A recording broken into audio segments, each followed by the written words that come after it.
Hər kəsə salam. Mən Zərifə Ramazanova, Femida Könüllülər Təşkilatının sədr müaviniyəm. Bugünkü Femida TV buraxılışımızın qonağı hörmətli hakim Orxan İsmayılovdur.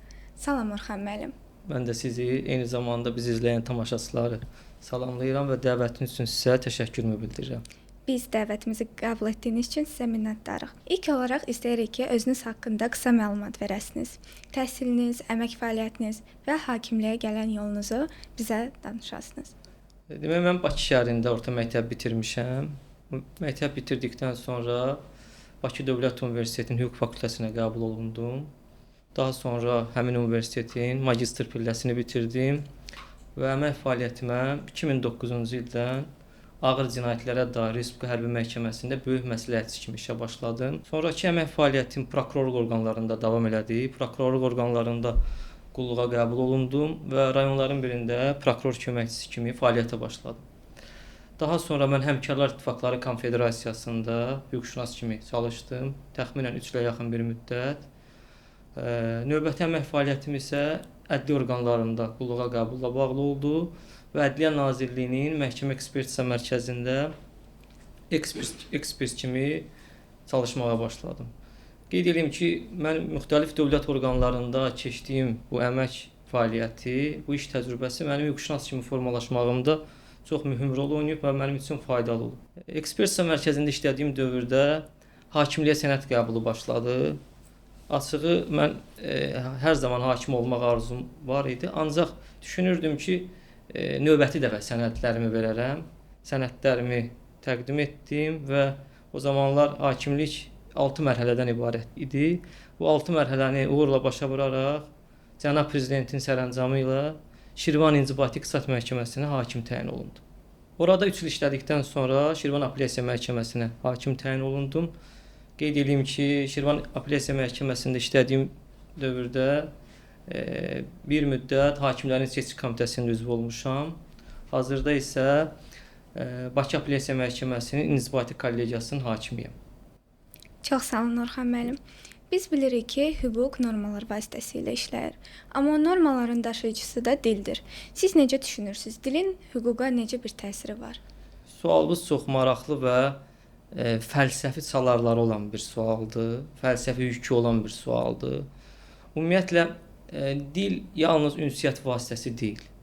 Biz dünyanı dil vasitəsilə qavrayırıq, anlayırıq. Hələ qədim Yunan filosoflarından biri əbəs yerə demirdi ki, danış səni görüm. Yəni, insan sözlərdən, fikirlərdən, kəlmələrdən ibarətdir. Dilimizdəki sözlərin, kəlmələrinin sayının çoxluğu insanın düşüncəsinə, onun təsəvvürünün, sərhədlərinin genişliyinə təsir edən bir amildir.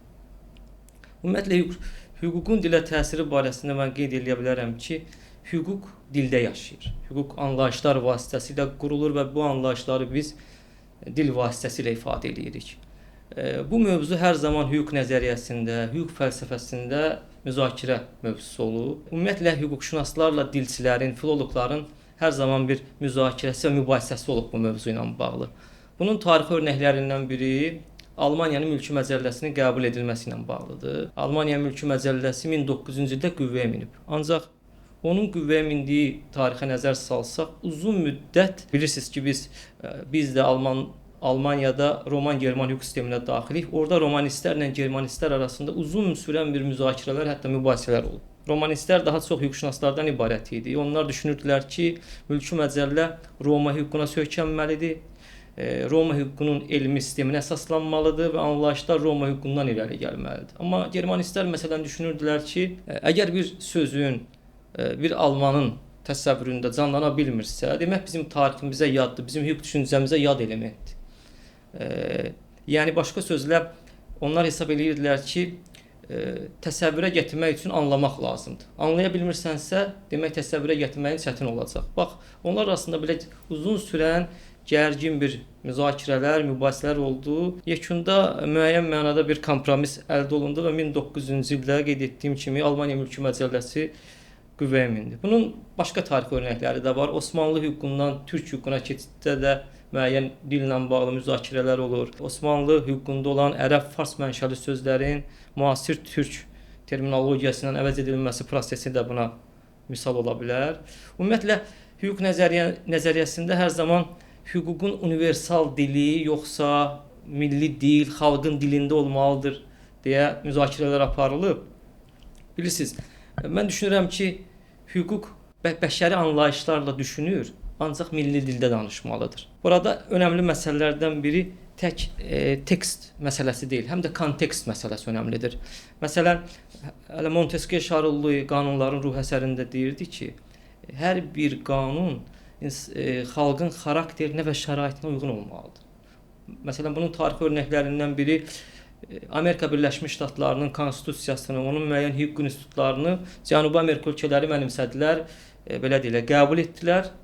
Amma kontekst biraz fərqli idi. Kontekst nədir? Bir millətin hüquq düşüncəsi, onun dünyaya baxışı, psixologiyası, mədəniyyəti, mənəvi dəyərləri. Yəni bu məsələdə hər zaman tekst və kontekst gərək nəzərə alınsın. Çox sağ olun Orxan bəy. Hal-hazırda olan Azərbaycan qanunvericiliyi dili barəsində nə düşünürsünüz? Əvvəla qeyd edeyim ki, bizim normativ hüquqlar haqqında konstitusiya qanunumuzda normativ hüququn mətninə dair lingvistik tələblər var.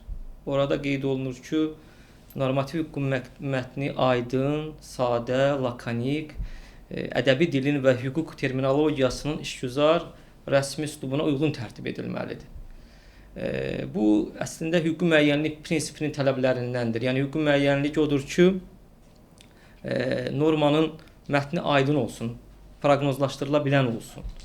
Ancaq mən məhkəmə təcrübəsindən qeyd edə bilərəm ki, hər bir halda elə bir biz hüquq normaları ilə qarşılaşırıq ki, təfsir qaçınılmaz olur.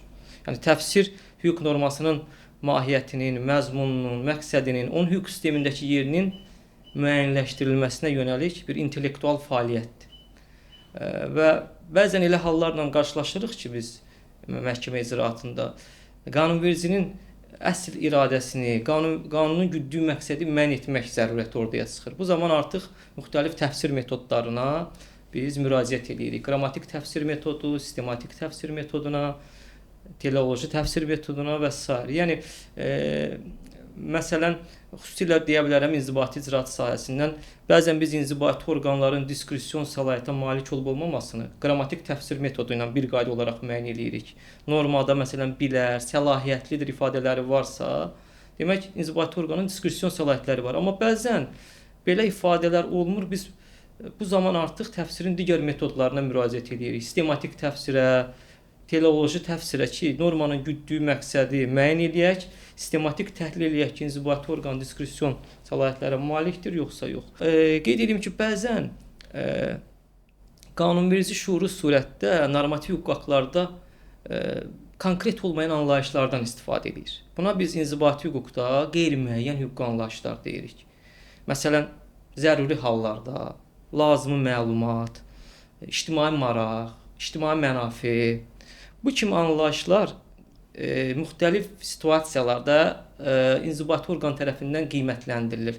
Yəni bu anlayışların qanunvericilikdə olmasının məqsədi nədir? Qanunverici inzibati orqanların fəaliyyətinin ən incə detallarını tənzimləyə bilmir.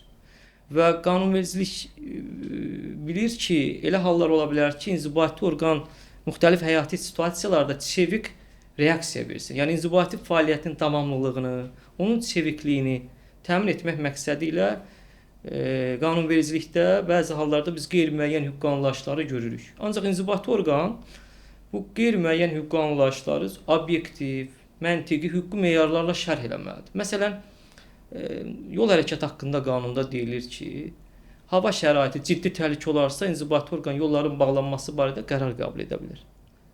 Ciddi təhlükə nədir? Bu müxtəlif yanaşıla bilər. Bax, məhz həmən situasiyada inzibati orqan işin faktiki hallarını qiymətləndirir. Və ya normada göstərilir ki, bazar subyekti lazımi məlumatları təqdim etmədikdə maliyyə sanksiyası tətbiq edilir. Lazımi məlumat nədir? Bax, bu belə situasiyalarda inzibati orqan qiymətləndirmə fəaliyyətini həyata keçirir. Və qeyd edeyim ki, inzibati orqanların belə qeyri-müəyyən hüquqi anlayışların tətbiqi ilə bağlı fəaliyyəti inzibati məhkəmə nəzarətinə tabedir və məhkəmə nəzarəti qaydasında tam həcmdə yoxlanıla bilər. Siz Azərbaycan hüquq dilinin inkişafı üçün gənc hüquqşünaslara necə məsləhət verə bilərsiniz? Mən bu barədə ilk növbədə qeyd edeyim ki, cənab prezidentin bir çox çıxışlarında Azərbaycan dilinin milli mənsubiyyətimizin rəmzi olması və dilimizi qorunmasının vacibliyi barədə vurğulanmışdır. Burada əsas məsələlərdən biri biz hüquqşünaslar olaraq nə edə bilərik? Mən düşünürəm ki, öz ana dilimizdə hüquq ədəbiyyatı bazasının yaranmasına töhfə vermək lazımdır. Yəni məqalələr çap olunmalıdır, kitablar çap olunmalıdır. Təbii ki, bu gün də məqalələr çap olunur, monoqrafiyalar, kitablar çap olunur, amma bu prosesi daha da genişləndirmək lazımdır. Mən açıq deyim, bir neçə ay bundan öncə bir hüquq fakültəsinin 3-cü kurs tələbəsinin bir məqaləsini oxudum. O qədər mənim xoşuma gəldi ki, mən bir məhkəmə qərarında ondan istifadə elədim. Məhz belə tələbələrə düşünürəm ki, müəllimlər motivasiya verməlidirlər. Onları həvəsləndirməlidirlər. Çünki müəllimin yanaşmasından çox şey asılıdır. Mən xatırlayıram, bir türk yazıçı var. O bir dövrlər hətta ən çox oxunan yazısı ünvanını da qazanmışdı. O ədəbiyyata gəlməyindən, ədəbiyyatı sevməyindən, yazıçı olmağından öz xatirələrini danışır və müəllimin rolunu xüsusi vurğulayırdı. Deyirdi ki, mən 10 yaşında ilk dəfə məktəbə getmişəm, kasıbçılıqdan, imkansızlıqdan, imkanımız olmayıb və məktəbdən sonra həmişə ayaqqabı boyacılığı edirdim və əllərim istər-istəməz əllərimdə boyanın izləri qalırdı. Boyum hündür olduğundan ən axırda oturtdurdular məni. Deyir, bir dəfə ilk dərsə riyaziyyat müəllimi daxil oldu, belə sərt, aqressiv. Dedi, hər kəs əllərini partanın üzərinə qoysun. Deyir, mən əllərimi qoydum və əllərim əsirdi qorxudan. Ona görə ki, əllərim çirkli idi, boyaçılıqla məşğulam. Deyir, gəldi mənə çatanda, mən dedi, durğuzdu ayağa və başladı məni danlamağa. Bu nə əldir? Niyə yer tutursan? Get başqa işlə məşğul ol. Səndən oxuyan olmayacaq. Məni lövhənin qabağına deyir, çıxartdı. Bütün uşaqların gözü qarşısında məni danladı. Sadə bir misal dedi, lövhədə onu eləyənmədim həyəcanımla. Gəldi, oturdum yerinə. İkinci dərs deyir, ana dil ədəbiyyat dərsi. Deyir, müəllim otağa girdi. Elə bir məhəbbətlə otağa girdi ki, bütün şagirdlərin qəlbini fəth elədi. Və bizə dərsin sonlarına yaxın dedi ki, məktəbdə bir inşa yarışması var. Hər kəs öz başına gələn əhvalatı yazsın və bu inşa yarışmasının qalibinə mükafat veriləcək. Deyir, mən gəldim evə, başıma gələn birinci dərsdə riyaziyyat müəllimi mənə etdiklərini ağlaya-ağlaya yazdım. Bir neçə gün sonra müəllim sinifdə, dil ədəbiyyat müəllimi hər birimizin yazdığı o inşanı oxuyurdu. Mənim deyir, yazma çatanda göz yaşlarını saxlaya bilmədi. Deyir, gördüm ki, göz yaşları kağızın üzərinə düşür.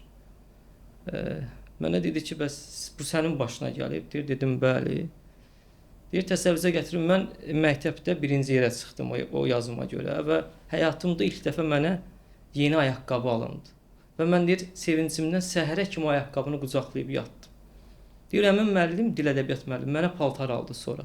Deyir, bilirsiniz, mən bir ayaqqabıya, bir paltara ədəbiyyatı sevdim. Müəllimim mənə sevdirdi. Və bu gün deyir, mən elə dövr gəldi ki, ən çox oxunan yazıçı oldum. Və burada müəllimin rolunu mən xüsusi ona görə vurğuladım ki, müəllim tələbədə elə bir motivasiya yarada bilər ki, həqiqətən o Azərbaycan hüquq ədəbiyyatına, ümumiyyətlə Azərbaycan hüquq elminə töhfə verə bilər. Bu baxımdan müəllimlərimizin üzərinə böyük iş düşür. Mən məsələn öz boş vaxtlarımda, məzuniyyət dövrlərimdə çalışıram, bax, aktual hesab elədiyim inzibati hüquqa dair məqalə hazırlayım. Məqsədim Azərbaycan hüquq dilinin inkişafıdır və ədəbiyyat bazasının formalaşmasında zərrə qədər də olsa töhfə verməkdən ibarətdir. Bəs boş vaxtlarınızda hansı kitabları oxuyursunuz? Ümumiyyətlə, mən 8 ildə hakiməm. Hakimlik fəaliyyətində daha çox elmi kitablar oxuyuruq, hüquq sahəsinə dair. Son oxuduğum kitablar inzibati hüquqa dair bir türk professorun, Kamal Gözlərin inzibati hüquq kitabıdır. Kitab 2 cilddən ibarətdir. 3400 səhifədir təxminən. Kifayət qədər böyük bir kitabdır. Yəni vaxt tapdıqca o kitabı oxuyuram. Ancaq paralel olaraq mən düşünürəm ki, hər bir hüquqşünas bədii ədəbiyyat, fəlsəfi əsərlər də oxumalıdır. Çünki Bəzən düşünürlər ki, mən niyə roman, hekayə, hüquqşünasda, peşəkar hüquqşünasda empatiya hissi güclü olmalıdır.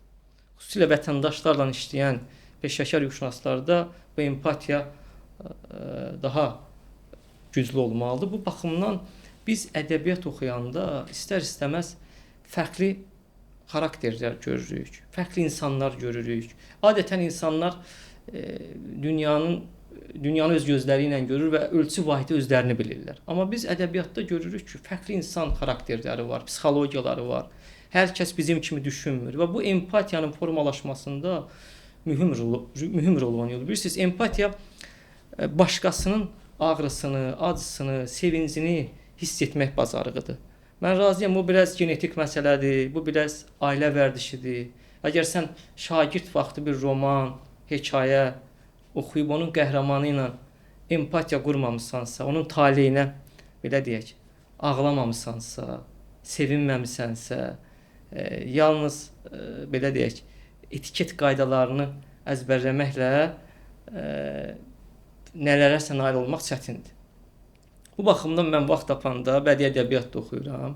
Son oxuduğum Martin Pajın bir romanı idi və açıq deyim bir övladıma bir Jack Londonun həyat eşqi hekayəsi barədə danışanda məcbur oldum o hekayəni onunla bir yerdə yenidən oxudum. Kiçik bir hekayədir. Mən bir məsələni deyim, hər yaşda oxuduğun əsər sənə fərqli duyğular və fərqli düşüncələr gətirir. Mən bu dəfə məsələn həyat eşqini oxudum. Gəldiyim nəticə oldu ki, ümid başqa şeydir. Ümid gördüyünə inanmır, idrakla hesablaşmır. Gərək insan həyatda ümidini üzməsin. Və vaxt tapanda son vaxtlar Vaqif Səmədoğlunun bəzi şeirlərinə baxıram, oxuyuram. Çox fəlsəfi yükü ağır olan şeirlərdir. İmkan tapdıqca, yəni mütaliəmizi əsirgəmirik. Orxan bəy, sizin övladlarınızla münasibətiniz necədir? Bilirsiniz, övladla münasibət, övladın tərbiyəsi mən düşünürəm ki, riyaziyyat kimi deyil. 2 + 2 bərabərdir 4. Bu çox çətin bir prosesdir. Biz təcrübədə də görürük, çox ziyalı, əxlaq dəyərləri yüksək olan insanların övladları bəzən tamamilə əksinə olur. Yəni belə hallar məhkəmə işlərində də görmüşük, həyat təcrübəsində də görürük. Bunun formullarından biri mən düşünürəm ki, valideyn özü uşağa nümunə olmalıdır. Bizim davranışımız, bizim danışığımız, bizim leksikonumuz onun üçün nümunədir. Yəni biz necəyiksə, o bizi təkrarlayır. Bu baxımdan biz bir özümüzə nəzarət etməliyik. Bu çox vacib məsələdir. Digər bir məsələ bilirsiniz, insanı formalaşdıran və dəyişdirən şey ünsiyyətdə olduğu insanlar və oxuduğu kitablardır. Biz gərək uşağın çevrəsinə fikir verək, onun hansı mühitdə olmasına fikir verək, uşağa kitabı sevdirək. Mən hər zaman açıq deyim, övladlarıma bir şey aşılayıram. Yaxşı insan olmaq lazımdır. Bəşəriyyət, insanlıq bəlkə də hələ ona görə öz mövcudluğunu saxlayır ki, həyatda yaxşı insanlar var. Çalışıram da mən də övladıma ona aşılayım ki, həyatda çalışın, yaxşı insan olun və ümid eləyirəm ki, böyüyəndə belə deyək, dövlətimizə, cəmiyyətə, bəşəriyyətə faydalı insanlar olacaqlar. Orxan müəllim, dəyərli cavablarınız üçün sizə minnətdarıq. Növbəti buraxılışlarda görüşənədək.